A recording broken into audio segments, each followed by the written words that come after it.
When you're in a commercial real estate investment interview, you are not the only one being interviewed. You are also interviewing the company. Because ultimately, at the end of the day, if you're going to spend 2 or more years somewhere, you want to make sure it's a place that feels good for your career and also your life. So, what questions do you actually ask in a commercial real estate investment interview in order to decide if this is a place that you want to work or not? That's exactly what we're going to cover in today's video.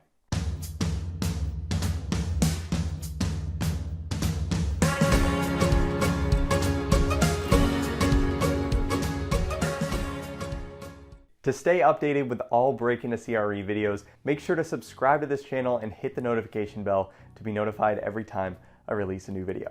Now, having landed jobs myself at some of the top real estate investment companies in the US and helping over 12,000 students at this point do the same thing, I've learned that it's just as important for you to ask questions in the interview as it is for the interviewer to be asking you the questions. So with that said, what do you actually ask an interviewer when you're going through the interviewing process? So by the end of this video, you'll have 6 questions that you should be asking in your commercial real estate investment interviews before you decide if you want to take the job. So number 1 is, how is the company capitalized? So you want to know how much available capital this company has to go out and buy new properties. So if the property is a small shop and they raise capital individually for every single acquisition, you want to know that before you get into the job. So in situations like this, some of these companies rely on fees in order to keep the lights on. And so if you're relying on acquisition fees in order to pay your staff and you're not able to buy many properties for a 1 or 2 or 3 year period, you may have a tough time keeping all of your staff. So making sure that the company is well capitalized is going to tell you a little bit about what your job security might be when you actually land the role. Now, number 2 is, do you encourage and subsidize industry affiliations? So this could be NAIOP, this could be ICSC, this could be NMHC, depending on what kind of product type you're working in. You want to be able to join the organizations that are part of your specific part of the industry. So NMHC, for example, for multifamily investors, is going to be a great opportunity for you to meet other multifamily investors, your peer set, and people from other companies. So when the time comes to either land a new job or maybe you want to do a deal with someone, you have the connections that you need in order to do that. Now, not all companies will subsidize this. Not all companies will pay for you to have these memberships, but you definitely want a company that encourages networking and encourages you to get out in the field and build relationships in the business. Now, number 3 can be a tough one to ask, so you want to make sure that you ask it in the right way. But the question is, what happened to your team during the last recession? So when 2008, 2009, 2010 hit, the commercial real estate industry in the US was at its depths. So many companies had to let people go and many companies had to downsize in order to survive.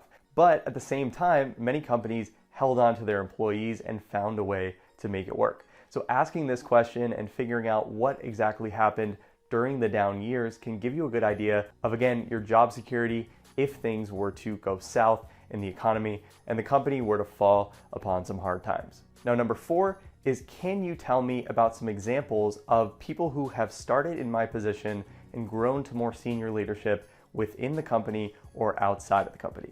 And what this tells you is, if you take this role, what is your likely trajectory based on the past? So if you're taking an analyst role, you want to make sure that the people that have done this before you are in great positions right now, are making great money, and are enjoying what they're doing. Now, if the main person that you're interviewing with doesn't know the answer to this because they haven't been at the company for a while or they just don't have enough information, you're likely going to be interviewing with more than one person. So if someone has a lot of tenure at that company and has worked there for 5, 10, 15 years, that's the person that you're going to want to ask to see where these people who were in the role that you're applying for have ended up. Now, number 5 is, can I invest in deals?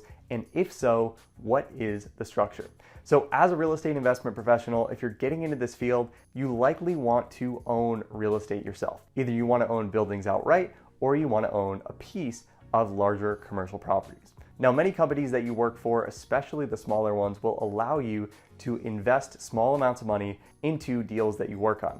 Now, I've had this opportunity and I can tell you it really incentivizes you and makes work a lot more exciting and mean more on a day-to-day basis. It creates a more entrepreneurial type environment and you really want to make sure that the work that you're doing is the best that it can be. Now, if you can invest with the company, make sure you understand what the promote and fee structures are and if you'll be charged that as an investor. So many companies will allow their employees to invest as limited partners, but in that scenario, you're likely going to be paying fees, so you just want to have an idea of what those fee structures are. Now, last but not least, number 6 is, can I talk to another analyst or associate or another person that either you'll be working with or someone who you are replacing? So if you're taking the job of somebody that's maybe being promoted or moving up, or if you have peers in that same exact role, it's a really good idea to connect with these people, take them out to lunch, and really see what their experience is like, and also see if these are people that you want to work with.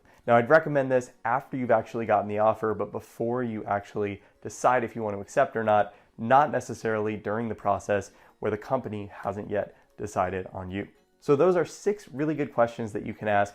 Obviously, you don't need to ask all of these, and you can change these based on your own personal situation, but these are 6 questions that I found to be really helpful in learning about the company before you actually take a job. Now, if you want to learn the technical skills that you need to know in order to get into the interview in the first place and ace a real estate investment Excel exam if one is given to you, make sure to check out my classes. I'll link those in the description below. And if you want to take a free real estate financial modeling course, you can grab that in the link in the description below as well. So thanks so much for watching. I hope that was helpful. If you like this video, make sure to hit that like button, subscribe to the channel, and share this with anyone else who might find this helpful. Thanks so much for watching, and I hope to see you in the next video.